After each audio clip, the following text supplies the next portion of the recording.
Hello everyone, welcome back to Career Point Education. Myself Rita Singh and today we are going to talk about the cell components, Koshika Sanghatak.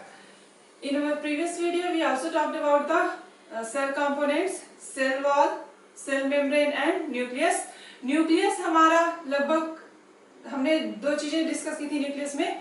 DNA हमारा लगभग complete हो चुका था, उसके कुछ points रह गए थे, दो पॉइंट तो मैं अभी क्लियर करवा दूंगी. आज हम पढ़ेंगे आरएनए और क्रोमोसोम के बारे में. इससे पहले जो लोग हमारे चैनल पे नए हैं, हमारे वीडियोस को लाइक करें, चैनल को सब्सक्राइब करें, जिससे हमारे आने वाले वीडियोस की अपडेट आपको मिलती रहे.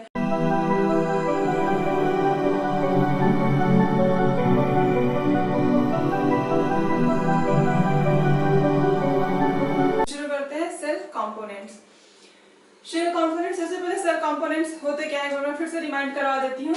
हमारी जो सेल होती है, कोशिका होती है, कोशिका के अंदर जितने भी कंपोनेंट होते हैं, जैसे साइटोप्लाज्म हो गया, माइटोकॉन्ड्रिया हो गया, यानी कि कोशिका, ये जो सेल मेम्ब्रेन है, सेल मेम्ब्रेन की जो बाउंड्री होती है, इसके अंदर जितने भी कंपोनेंट हैं, साइटोप्लाज्म है, माइटोकॉन्ड्रिया है, राइबोसोम है, जितने भी हैं वो सब क्या कहलाएंगे? कोशिका के संघटक यानी कि सेल ऑर्गेनेल्स या सेल कंपोनेंट कहलाएंगे. कोशिकांग, संघटक या सेल ऑर्गेनेल्स कहलाएंगे. ठीक है. तो लास्ट क्लास में हमने पढ़ा था न्यूक्लियस. न्यूक्लियस में हमने दो चीजें बताई थी पढ़ने के लिए, जैसे डीएनए और आरएनए के बारे में. डीएनए हमारा कंप्लीट हो चुका था, उसके जो पॉइंट रह गए थे वही मैं कंप्लीट करवा देती हूँ. जैसे जो हमारी सेल होती है, सेल के बीच में न्यूक्लियस होता है. न्यूक्लियस में क्या बताया था मैंने? न्यूक्लियस में क्रोमोसोम होते हैं और न्यूक्लियस में क्या होता है हमारा? क्रोमोसोम में क्या होता है हमारा? डीएनए प्रेजेंट होता है. ठीक है. तो डीएनए कहाँ कहाँ पे पाया जाता है हमारे सेल में? एक तो हो गया न्यूक्लियस, केंद्रक.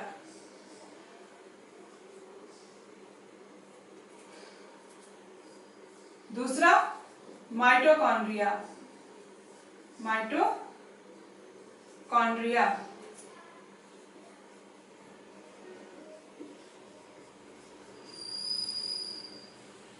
माइटोकॉन्ड्रिया क्या होता है? जो हमारे न्यूक्लियस होता है और सेल मेम्ब्रेन होती है, इन दोनों के बीच में एक फ्लूइड होता है, यानी कि एक लिक्विड या मैट्रिक्स कह सकते हैं, अर्ध तरल पदार्थ होता है, जिसे हम क्या कहते हैं? साइटोप्लाज्म कहते हैं. साइटोप्लाज्म कहते हैं, यानी कि कोशिका द्रव्य. कोशिका द्रव्य. कोशिका द्रव्य में हमारे एक ऐसी संरचना पाई जाती है इस तरह से, ये क्या कहलाती है? माइटोकॉन्ड्रिया.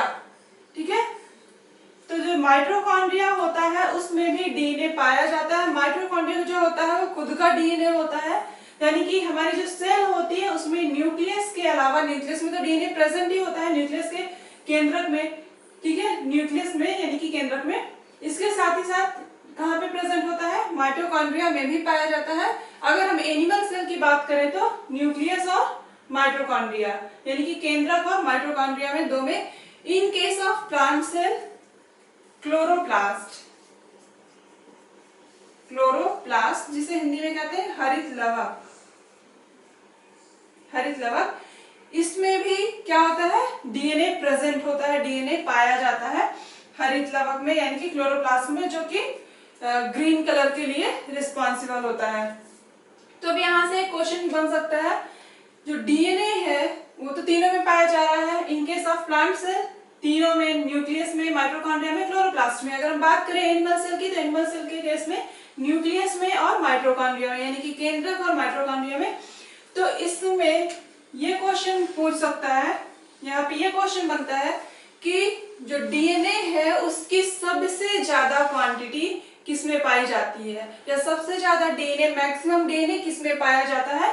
माइटोकॉन्ड्रिया में, क्लोरोप्लास्ट में, न्यूक्लियस में, या किसी अदर ऑर्गेनेल्स में? अदर में तो पाया नहीं जाता है. और इन तीनों में सबसे ज्यादा डीएनए कहाँ पाया जाता है? न्यूक्लियस में पाया जाता है. मैक्सिमम यानी कि अधिकतम. सबसे ज्यादा डीएनए कहाँ पाया जाएगा? न्यूक्लियस में पाया जाएगा, केंद्रक में पाया जाएगा. ठीक है. ये तो हो गया बात क्वांटिटी की, कि कितनी क्वांटिटी में डीएनए पाया जाता है, कहाँ पाया जाता है. तो मैक्सिमम केंद्रक में पाया जाता है। अब इसके बाद ये जो माइटोकॉन्ड्रिया है, क्लोरोप्लास्ट है और न्यूक्लियस है, तो हमारे सेल के अंदर पाए तो जा रहे हैं, जैसे न्यूक्लियस में भी हो गया, माइटोकॉन्ड्रिया में भी, क्लोरोप्लास्ट में भी हो गया। सेल के अंदर है, यानी कि हमारी जो सेल है उसके अंदर जो टोटल डीएनए है तो उसमें तीनों के काउंट होंगे, माइटोकॉन्ड्रिया के भी, क्लोरोप्लास्ट, अगर प्लांट सेल है तो क्लोरोप्लास्ट के भी, और एनिमल सेल है तो इन दोनों के, यानी कि केंद्रक के और माइटोकॉन्ड्रिया के, प्लांट सेल के केस में इन तीनों के काउंट होंगे। तो जो टोटल डीएनए है उसको हम क्या कहेंगे, तो उसे हम कहेंगे जीनोम। जीनोम, जीनोम क्या होता है? Total DNA of a cell, total DNA of a cell, यानी कि किसका किसका डीएनए? न्यूक्लियस,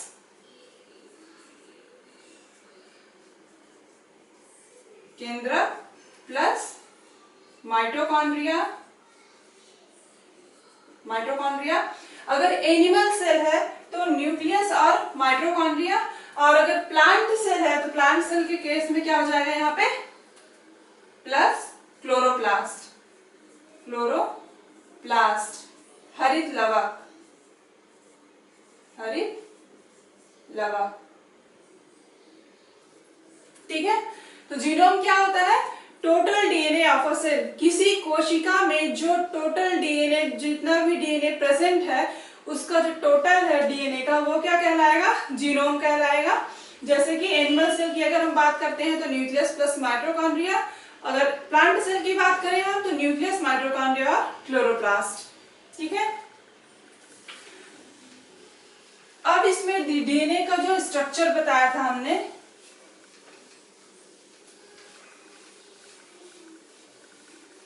इसमें जो डीएनए का स्ट्रक्चर बताया था उसमें क्या बताया था?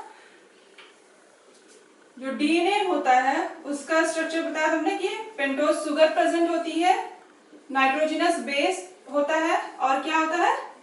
फॉस्फेट ग्रुप होता है। तो अब यहाँ पे नाइट्रोजनस बेस का क्या काम है? यहाँ पे जैसे नाइट्रोजनस बेस हो गए ए, टी, जी, सी, यहाँ पे एडेनिन थाइमिन से बाइंड रहता है द्विबंध के द्वारा, यानी कि डबल बॉन्ड के द्वारा। गुआनिन साइटोसिन से ऐड रहता है ट्रिपल बॉन्ड के द्वारा, यानी कि त्रिबंध के द्वारा। और ये बॉन्ड कैसे होते हैं? ये हाइड्रोजन बॉन्ड होते हैं। कौन से बॉन्ड होते हैं? Hydrogen bond. ये इंपॉर्टेंट चीजें हैं, इसलिए एक बार मैं फिर से रिमाइंड करवा रही हूँ। हाइड्रोजन बॉन्ड, हाइड्रोजन बंध, ठीक है। इनके बीच कौन सा बॉन्ड होता है? Hydrogen bond. ये बॉन्ड करते क्या है? ये जो स्ट्रैंड है, इस स्ट्रैंड को डीएनए के जो डबल स्ट्रैंड है इनको ऐड करने का, यानी कि इनको जोड़े रखने का काम करते हैं कौन? Nitrogenous base. ठीक है, अब यहाँ पे इनका काम हो गया किसका? जोड़ने का, नाइट्रोजनस बेस को। ये जो स्ट्रैंड है इनको जोड़ने का काम करते हैं, ऐड करने का काम करते हैं। यहाँ पे शुगर और फॉस्फेट है, यहाँ पे इनका क्या काम है? शुगर और फॉस्फेट जो है ये क्या करते हैं? बैकबोन है, ये बैकबोन बनाते हैं। बैकबोन बनाते हैं यानी कि इनका काम क्या होगा? हमारी बॉडी है जैसे, तो हमारी बॉडी स्ट्रेट है, क्यों? हम सीधे खड़े रह पाते हैं, क्यों? क्योंकि हमारी बॉडी में भी क्या है? बैकबोन है। बैकबोन का क्या काम होता है? सपोर्ट प्रोवाइड करना, यानी कि सपोर्ट करने का काम करती है। इसी तरह से जो काम हमारी बॉडी में बैकबोन का है वही काम फॉस्फेट का और शुगर का, फॉस्फेट का और शुगर का किसमें है? डीएनए में है। यानी कि फॉस्फेट और शुगर क्या करते हैं? बैकबोन बनाने का काम करते हैं, उसका जो स्ट्रक्चर है उसको मेंटेन रखने में हेल्प करते हैं। ठीक है, तो ये हो गया हमारा डीएनए का जो दो तीन जो मेन पॉइंट थे जिनसे क्वेश्चन बनते हैं वो मैंने क्लियर करवा दिया। अब हम शुरू करेंगे आरएनए।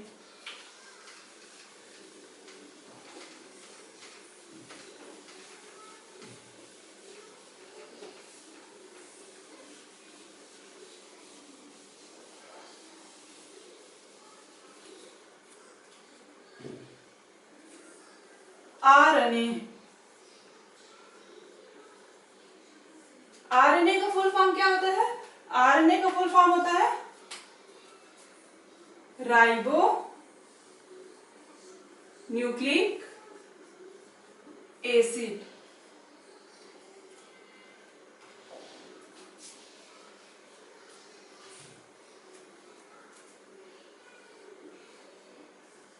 Ribonucleic acid. अब यहाँ पे राइबो क्या है, राइबो क्यों है, राइबो क्योंकि इसमें क्या होती है, सुगर होती है, राइबोज सुगर, यानी कि शर्करा जो होती है वो क्या होती है, राइबो शुगर होती है, यानी कि राइबोज शुगर होती है। तो इसलिए राइबोज न्यूक्लिक क्यों, क्योंकि ये कहाँ बनता है, फॉर्मेशन कहाँ पे होता है, न्यूक्लियस में होता है, फॉर्मेशन न्यूक्लियस में होता है, यानी कि केंद्रक में होता है, इसलिए न्यूक्लिक एसिड क्यों है यहाँ पे, एसिड क्योंकि इसका नेचर जो होता है एसिडिक होता है, आरएनए का नेचर, डीएनए का नेचर भी मैंने बताया था एसिडिक होता है, क्यों, क्योंकि इनमें फॉस्फेट ग्रुप प्रेजेंट होता है, फॉस्फेट ग्रुप के प्रेजेंट होने के कारण, फॉस्फेट ग्रुप के उपस्थित होने के कारण इनका जो नेचर होता है कैसा होता है, अम्लीय होता है, यानी कि एसिडिक होता है। इसलिए ये क्या होते हैं, एसिडिक नेचर के होते हैं। तो आरएनए का फुल फॉर्म क्या हुआ, राइबोन्यूक्लिक एसिड या राइबोज न्यूक्लिक एसिड। क्लियर है। अब हम बात करेंगे कि आरएनए के बारे में सबसे पहले किसने बताया था, जैसे डीएनए के बारे में बताया था वाटसन क्रिक ने बताया था कि डीएनए डबल स्ट्रैंडेड होते हैं, उसके मॉडल के बारे में बताया था। इसी तरह से आरएनए के बारे में सबसे पहले किसने बताया था, आरएनए के बारे में फ्रेडरिक मिशर,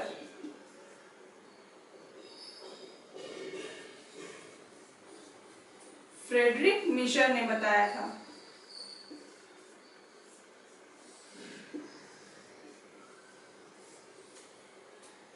ठीक है, आरएनए के बारे में सबसे पहले किसने बताया था, फ्रेडरिक मिशर ने बताया था कि आरएनए होता कैसा है, क्या होता है आरएनए।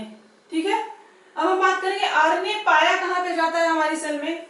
तो जो हमारी सेल होती है, जैसे ये हमारी सेल है, डीएनए कहाँ पे पाया जा रहा था, न्यूक्लियस में पाया जाता था, माइटोकॉन्ड्रिया में और क्लोरोप्लास्ट में। आरएनए कहाँ पाया जाता है, हमारा आरएनए न्यूक्लियस में भी पाया जाता है, साथ ही साथ साइटोप्लाज्म में भी। ठीक है, साइटोप्लाज्म में भी पाया जाता है। साइटोप्लाज्म क्या होता है, ये हम बता चुके हैं आपको कि न्यूक्लियस और सेल मेम्ब्रेन के बीच में एक चिपचिपा तरल पदार्थ पाया जाता है, एक मैट्रिक्स पाया जाता है, सेमी सॉलिड रहता है, उसे हम क्या कहते हैं, साइटोप्लाज्म या कोशिका द्रव्य या जीव द्रव्य कहते हैं। तो न्यूक्लियस जो है, न्यूक्लियस में भी पाया जाता है हमारा आरएनए, और कहाँ पाया जाता है, साइटोप्लाज्म में भी पाया जाता है। साइटोप्लाज्म एंड न्यूक्लियस, कोशिका द्रव्य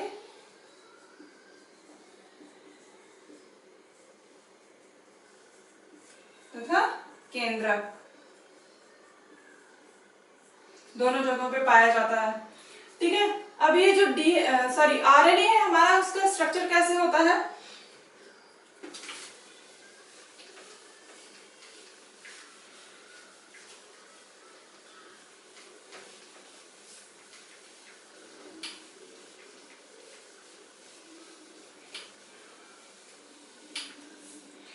डीएनए के केस में क्या था, डीएनए का आपने बताया था डीएनए डबल स्ट्रैंडेड होता है। ये जो आरएनए होता है हमारा, आरएनए कैसा होता है, आरएनए होता है हमारा सिंगल स्ट्रैंडेड होता है।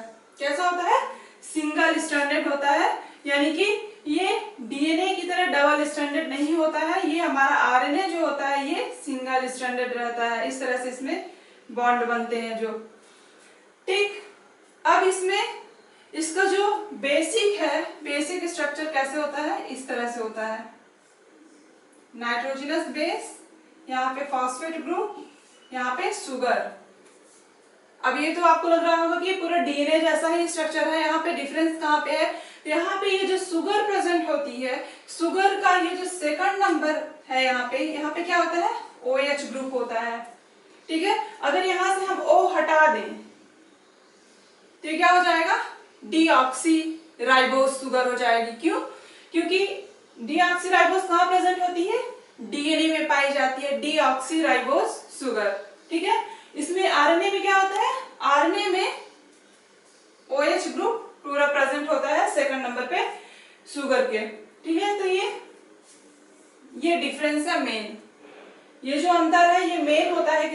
डीएनए और आरएनए में। एक तो ये हो गया शुगर का, राइबोज शुगर। दूसरा क्या है, हमने बताया था कि जो नाइट्रोजनस बेस होते हैं, डीएनए के केस में क्या था, एडेनिन बाइंड होता था किससे, थायमिन में। आरएनए के केस में क्या होगा, आरएनए के केस में यहाँ पे थायमिन को रिप्लेस कर दिया गया है। एडेनिन किससे बाइंड होता है, यूरेसिल से।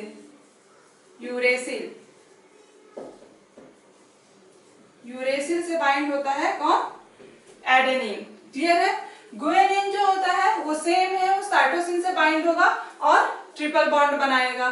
तो यहाँ पे मेन डिफरेंस, यहाँ पे दो चीजें याद रखनी है कि जो सेकंड नंबर पे यहाँ पे OH ग्रुप प्रेजेंट होता है राइबोज शुगर में, और दूसरा अंतर क्या है, यहाँ पे एडेनिन जो थायमिन से बाइंड रहता है, तो जो थायमिन है वो रिप्लेस कर दिया जाता है यूरेसिल से। यानी कि आरएनए में थायमिन कहीं भी नहीं मिलेगा, आरएनए में थायमिन की जगह यानी कि एडेनिन से कौन बाइंड होगा, यूरेसिल बाइंड होगा। और यूरेसिल क्या है, ये नाइट्रोजनस बेस है, नाइट्रोजनी क्षार है।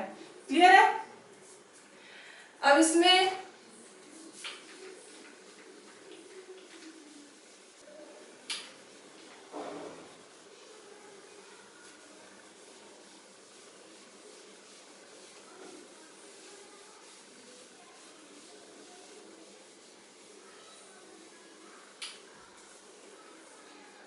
अब हम नेक्स्ट देखेंगे, ये जो आरएनए है हमारा बनता किस प्रोसेस के थ्रू है। डीएनए हमारा किस प्रोसेस के थ्रू बनता है हमारी बॉडी में, डीएनए की नई कॉपी कैसे बनती है, रेप्लिकेशन। हमारा आरएनए कैसे बनता है, हमारी बॉडी में जो डीएनए होता है, डीएनए यानी कि डीऑक्सी राइबोन्यूक्लिक एसिड, डीएनए से क्या बनता है, आरएनए बनता है।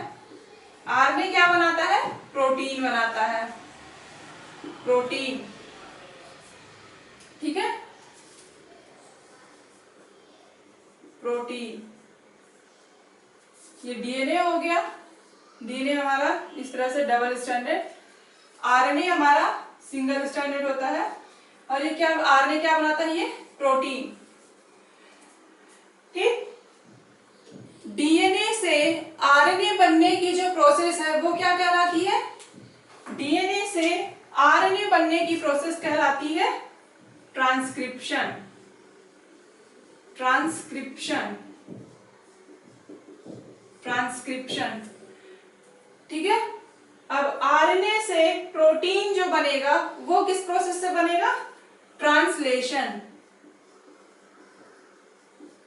ट्रांसलेशन यानी कि जब डीएनए से ही डीएनए का फॉर्मेशन होता है, जब डीएनए से डीएनए ही बनता है, यानी कि डीएनए से ही डीएनए की नई कॉपी बनती है, तो हम उसे क्या कहते हैं, replication. Replication, replication Hindi medium वालों को भी जो डीएनए है उसका जो ये रेप्लिकेशन प्रोसेस है, इसको हिंदी में रेप्लिकेशन, ट्रांसक्रिप्शन, ट्रांसलेशन यही याद करना होगा। जो रेप्लिकेशन है, रेप्लिकेशन में क्या होता है, डीएनए से ही डीएनए बनता है। ठीक, वो क्या प्रोसेस क्या कहलाती है, रेप्लिकेशन।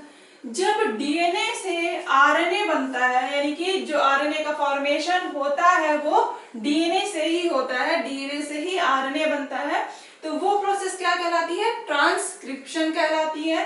ट्रांसक्रिप्शन प्रोसेस कंप्लीट होगी, पहले ट्रांसक्रिप्शन होगा यानी कि डीएनए से आरएनए बनेगा, फिर जो आरएनए बना है ये आरएनए क्या करेगा, प्रोटीन बनाने का काम करेगा।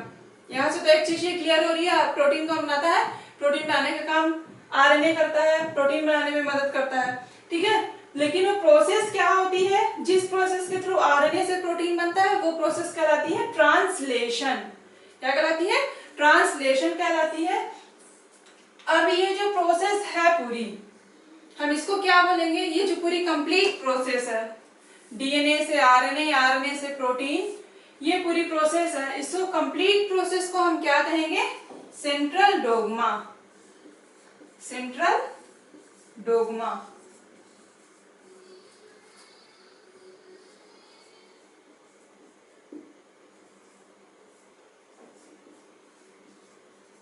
Central dogma. तो सेंट्रल डोग्मा की प्रोसेस क्या होती है, सेंट्रल डोग्मा क्या होता है, रेप्लिकेशन में डीएनए से डीएनए का बनना, डीएनए से फिर आरएनए का फॉर्मेशन, आरएनए से प्रोटीन का बनना, ये जो कंप्लीट साइकिल है, कंप्लीट प्रोसेस जो है, ये प्रोसेस क्या कहलाती है? सेंट्रल डोग्मा कहलाती है। सेंट्रल डोग्मा की प्रोसेस कहलाती है, सेंट्रल डोग्मा कहलाती है।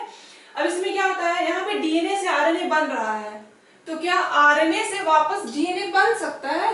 बिल्कुल बन सकता है। आरएनए से वापस डीएनए बन सकता है, यानी कि आरएनए डीएनए में वापस से चेंज हो सकता है। कैसे? एक एंजाइम होता है, जब कोई भी प्रोसेस आगे बढ़ती है तो हम क्या बोलते हैं? फॉरवर्ड।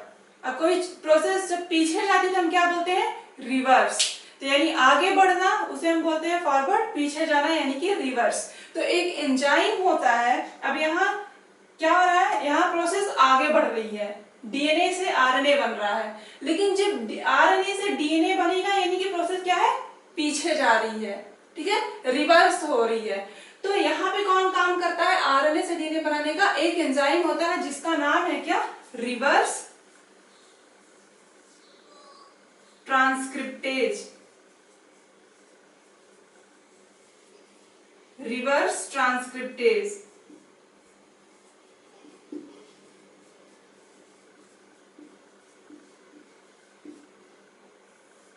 रिवर्स ट्रांसक्रिप्टेज जो एंजाइम है, ये काम क्या करता है?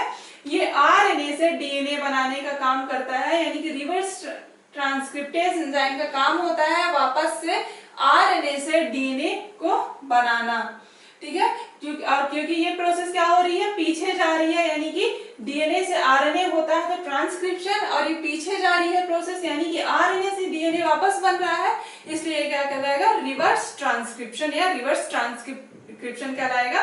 और जो एंजाइम होगा ये क्या कहलाएगा? Reverse transcriptase. अब यहाँ पे ये जो ट्रांसलेशन की प्रोसेस है, अब यहाँ पे तो हमने देख लिया कि आरएनए से वापस डीएनए बन सकता है, लेकिन प्रोटीन से क्या वापस आरएनए बन सकता है?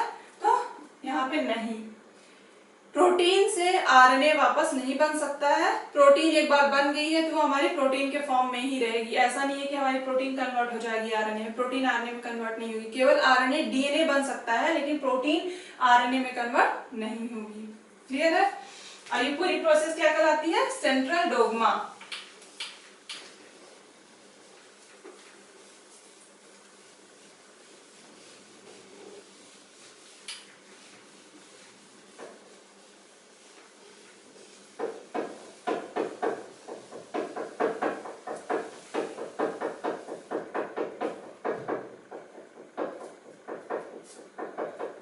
तो ये हो गया हमारा सेंट्रल डोग्मा कंप्लीट। अब थोड़ा सा बता देते हैं राइबोसोम के बारे में, क्योंकि ये जो प्रोटीन का फॉर्मेशन होता है, जैसे डीएनए से आरएनए, आरएनए से प्रोटीन बनी, तो प्रोटीन को बनाने में जो सबसे इंपॉर्टेंट रोल होता है वो किसका होता है?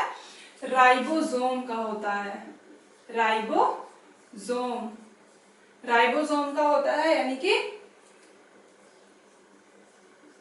राइबोसोम प्रोटीन बनाने में बहुत मदद करते हैं या बहुत हेल्प करते हैं। बिना राइबोसोम के प्रोटीन का फॉर्मेशन नहीं हो सकता है। अब ये राइबोसोम होते क्या है, बनते कैसे हैं?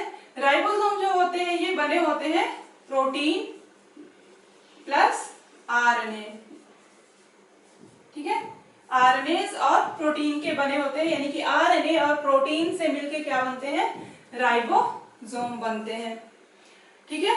और ये राइबोसोम इंपॉर्टेंट रोल प्ले करते हैं किसमें? प्रोटीन के फॉर्मेशन में, यानी कि ये जो प्रोटीन का फॉर्मेशन होता है, ट्रांसलेशन की जो प्रोसेस होती है, उसमें राइबोसोम का बहुत इंपॉर्टेंट रोल होता है। राइबोसोम बने किसके होते हैं? किससे मिलकर बने होते हैं? प्रोटीन और आरएनए से मिलकर बने होते हैं राइबोसोम। क्लियर है?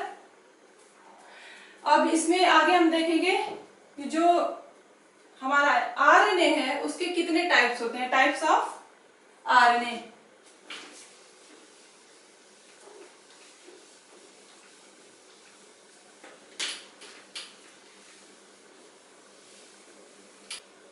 अब हम देखेंगे टाइप्स ऑफ आरएनए।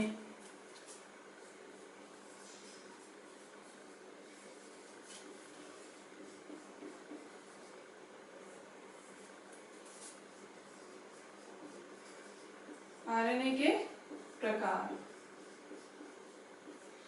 आरएनए कितनी तरह के होते हैं और अलग अलग सबका क्या फंक्शन होता है। तो आरएनए जो होता है हमारा ये 3 टाइप के होते हैं, एमआरएनए, टीआरएनए एंड आरआरएनए। यहाँ पे मैं आपको कंपेयर करके बताऊंगी, कंपेयर करके बताने से क्या होगा, इससे आपको इनमें अलग अलग तीनों का क्या काम है, तीनों के मतलब अलग अलग क्या फंक्शन है, इनमें क्या क्या डिफरेंस है, कहाँ कहाँ पे डिफरेंस है, ये चीजें आपको क्लियर हो जाएंगी। तो आरएनए जो होता है हमारा ये 3 तरह का होता है, एमआरएनए, टीआरएनए और आरआरएनए। अब इसमें ये जो एमआरएनए होता है, एमआरएनए का फुल फॉर्म क्या होता है? एमआरएनए का फुल फॉर्म होता है messenger RNA. Messenger RNA, messenger RNA. TRNA का काम क्या फुल फॉर्म होता है? Transfer, transfer RNA. आरआरएनए का क्या फुल फॉर्म होता है? Ribosomal, ribosomal RNA. ये तो हो गया फुल फॉर्म किसका? एमआरएनए को क्या बोलते हैं? मैसेंजर आरएनए, टीआरएनए को ट्रांसफर आरएनए और आरआरएनए को बोलते हैं राइबोसोमल आरआरएनए। अब ये जो मैसेंजर आरएनए होता है ये कैसा होता है? ये लीनियर फॉर्म में होता है, लीनियर फॉर्म में होता है इस तरह से। ट्रांसफर आरएनए कैसा होता है? इसका जो स्ट्रक्चर है इस तरह से होता है, इस तरह से होता है, यानी कि ये लीनियर, ये टी की तरह, यानी कि जो क्लोवर लीफ स्ट्रक्चर होता है इसका लीनियर होता है। राइबोसोमल जो होता है इसमें बहुत सारे लूप होते हैं, यानी कि इसका स्ट्रक्चर कैसा होता है? कॉम्प्लेक्स होता है, क्योंकि इसमें बहुत सारे फोल्ड होते हैं, क्या होते हैं? और लूप्स होते हैं। यानी कि इसका जो स्ट्रक्चर होता है इसमें कई सारे फोल्ड होते हैं, जैसे ये इस तरह से कई सारे लूप्स हैं और ये वापस से फिर यहाँ पे फोल्ड, काफी कॉम्प्लेक्स स्ट्रक्चर होता है इसका डायग्राम इसलिए मैं यहाँ पे नहीं बना रही हूँ। यहाँ पे आपको केवल इतना जानना है कि जो आरआरएनए होता है, राइबोसोमल आरएनए होता है, उसका स्ट्रक्चर कैसा होता है? कॉम्प्लेक्स होता है, इसमें कई सारे फोल्ड्स होते हैं, फोल्ड्स के साथ साथ इसमें क्या पाए जाते हैं? लूप्स पाए जाते हैं। लूप क्या कहलाते हैं? इसका ये जो पोर्शन है इस तरह से, ये क्या कहलाते हैं? लूप कहलाते हैं। जो मुड़ा वाला हिस्सा है इसका ये क्या कहलाता है? लूप कहलाता है। यहाँ पे जो मैसेंजर आरएनए है उसका शेप कैसा होता है? लीनियर होता है और जो टीआरएनए होता है इसका शेप कैसा होता है? क्लोवर शेप होता है। चलो ये तो हो गया शेप। अब हम इसमें देखेंगे ये जो मैसेंजर आरआरएनए है हमारा, इसका काम क्या होता है और इनका साइज क्या होता है। तो अगर पूछा जाए क्वेश्चन कि जो इन तीनों में से जो लार्जेस्ट आरएनए होता है वो कौन सा होता है, तो हमारा करेक्ट आंसर क्या होगा? एमआरएनए। इसे क्या कहा जाता है? Largest RNA. इसे लार्जेस्ट आरएनए कहा जाता है, यानी कि जो एमआरएनए है ये सबसे बड़ा होता है, लार्जेस्ट आरएनए होता है और ये काफी इंपॉर्टेंट है। ठीक है, लार्जेस्ट आरएनए कौन सा है? मैसेंजर आरएनए लार्जेस्ट आरएनए है, सॉरी आरएनए है। टीआरएनए जो है ये स्मॉलेस्ट है, स्मॉलेस्ट आरएनए। अगर स्मॉलेस्ट की बात की जाए यानी कि सबसे छोटे आरएनए की बात की जाए तो सबसे छोटा कौन सा है? टीआरएनए। ठीक है, लार्जेस्ट में हमारा एमआरएनए आएगा, स्मॉलेस्ट में हमारा टीआरएनए आएगा। अब इसमें इनके काम क्या है हम देख लेते हैं, अलग अलग तीनों के फंक्शन क्या हैं।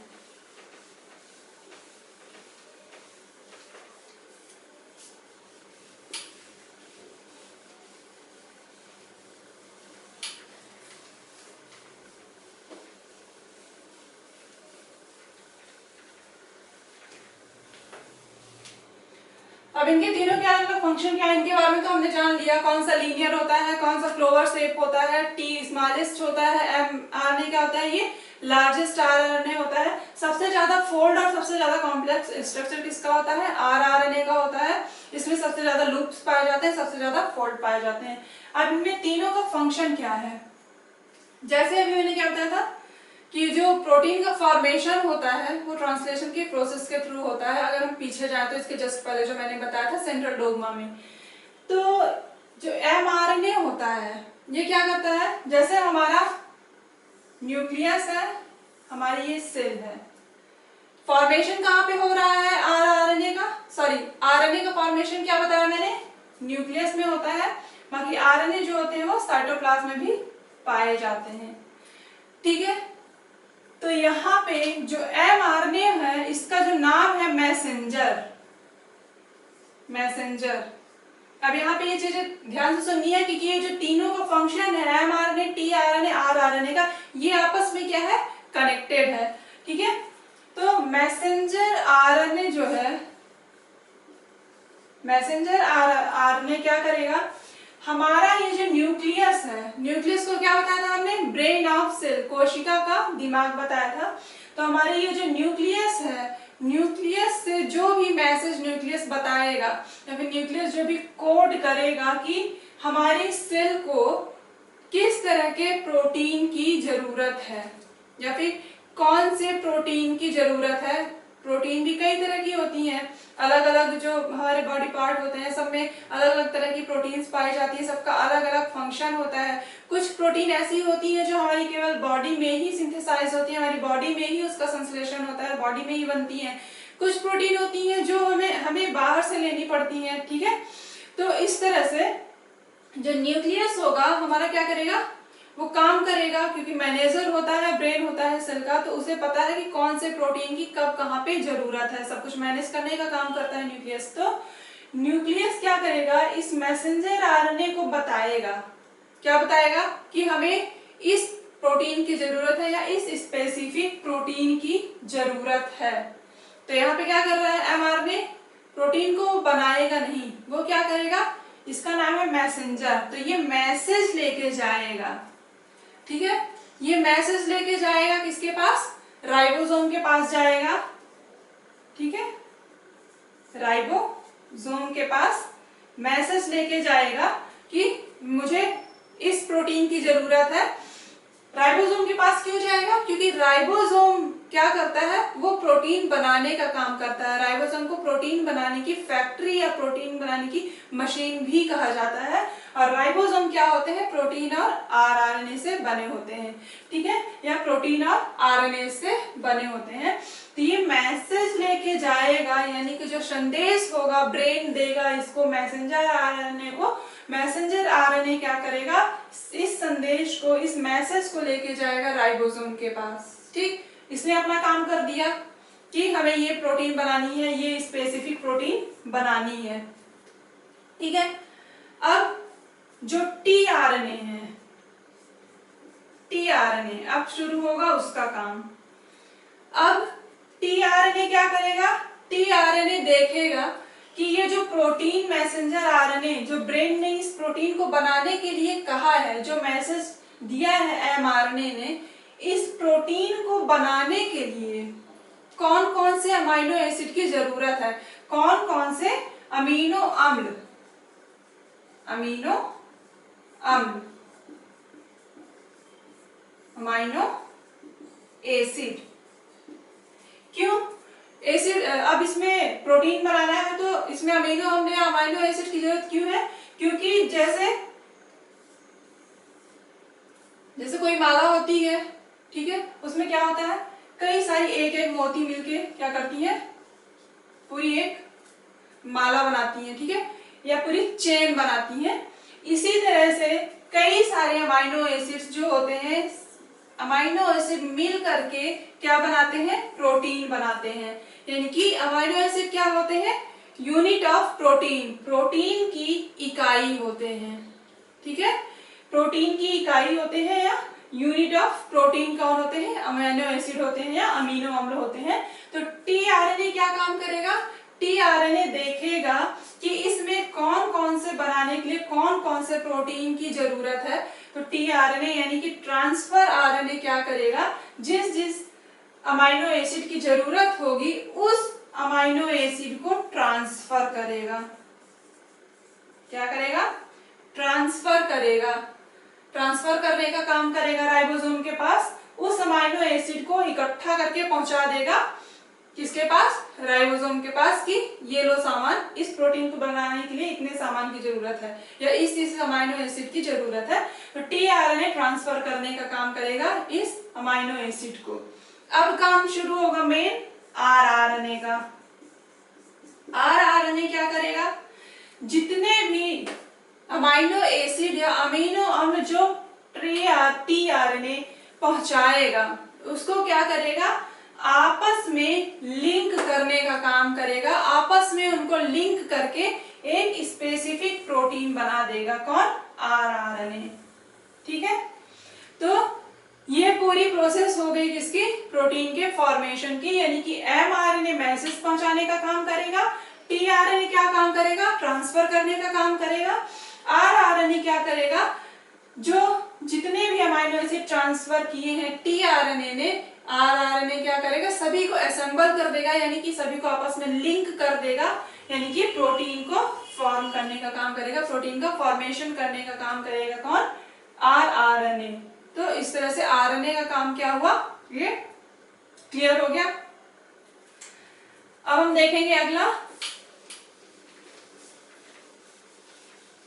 ये कंप्लीट हो गया हमारा आरएनए का फंक्शन।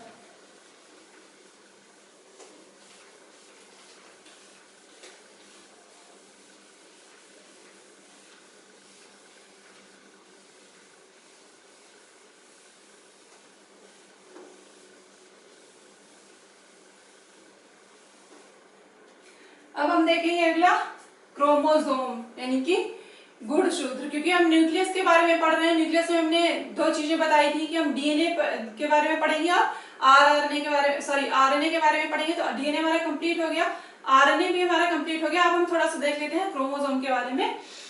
तो क्रोमोसोम क्या होते हैं? क्रोमोसोम गुणसूत्र, हिंदी में किसे कहा जाता है? गुणसूत्र। गुणसूत्र क्या होते हैं? क्रोमोसोम जो हमारा न्यूक्लियस होता है, न्यूक्लियस में प्रेजेंट होते हैं। ठीक, हमारी जो एक ह्यूमन बॉडी होती है, ह्यूमन बॉडी में टोटल कितने पेयर होते हैं क्रोमोसोम? 23 पेयर होते हैं, यानी कि 46। एक पेयर में कितने होते हैं? 2 क्रोमोसोम। एक पेयर में 2 गुणसूत्र होते हैं, यानी कि ह्यूमन में कितने हैं? 23 पेयर्स हैं, यानी कि 46 क्रोमोसोम प्रेजेंट होंगे। ठीक है, 23 पेयर्स प्रेजेंट होंगे कहाँ पे? ह्यूमन में। अब इसमें ये जो क्रोमोसोम होते हैं इनको भी 2 भाग में डिवाइड किया गया है। ये 2 तरह के होते हैं, कौन कौन से?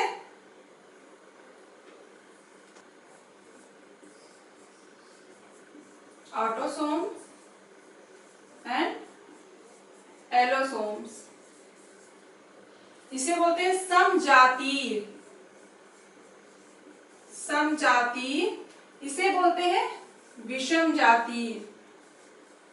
विषम जातीय या हेटेरोसोम्स। हेटेरोसोम्स, विषम जातीय।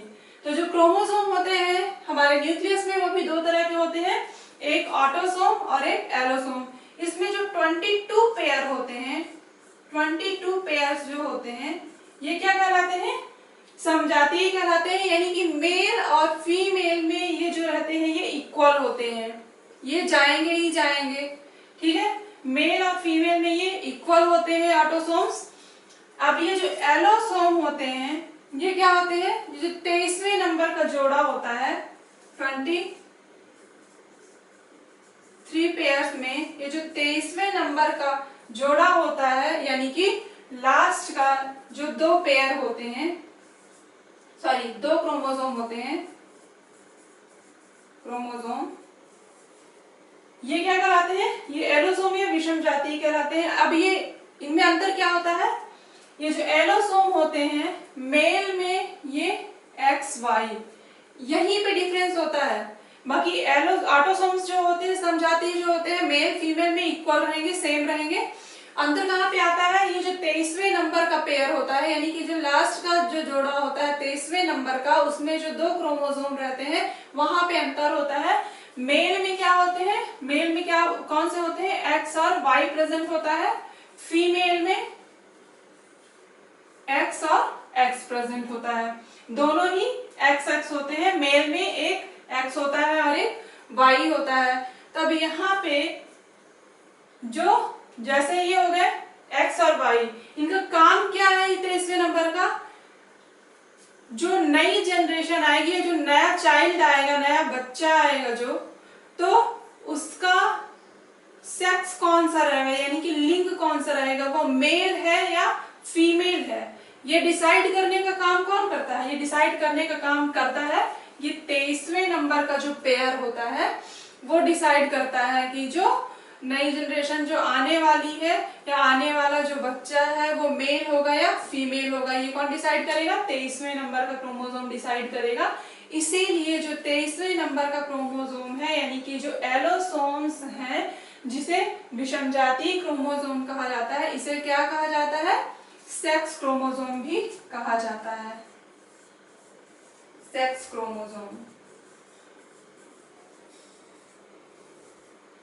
सेक्स क्रोमोसोम्स कहा जाता है एलोसोम्स को। और इनके नंबर कितने होते हैं? 2 होते हैं, यानी कि पेयर कितना होगा? 1 पेयर होगा।